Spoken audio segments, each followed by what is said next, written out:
ওদের নিয়ে কিডনি বিন্ডি সব বেঁচে দেবে তা জানো সাগর পথে মালয়েশিয়া পাচারের উদ্দেশ্যে টেকনাফের বাহারছড়া জুম্মাপাড়া আব্দুল আলীর ঘাট সংলগ্ন সমুদ্র এলাকায় একটি সাম্পান বোট অবস্থান করছিল।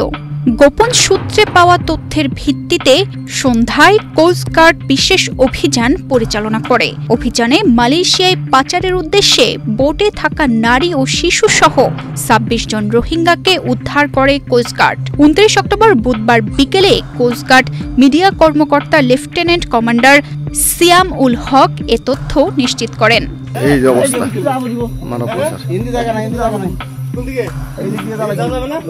উদ্ধারকারীদের জিজ্ঞাসাবাদে জানা যায়, কয়েকটি সংঘবদ্ধ পাচারকারী চক্র বিদেশে উন্নত জীবন যাপনের স্বপ্ন, উচ্চ বেতনের চাকরি এবং অল্প খরচে বিদেশ যাত্রার প্রলোভন দেখিয়ে টেকনাফ সহ দেশের বিভিন্ন এলাকা থেকে বাংলাদেশি ও রোহিঙ্গা নাগরিকদের মালয়েশিয়া গমনে উদ্বুদ্ধ করে সাগর পথে পাচারের পরিকল্পনা করছিল।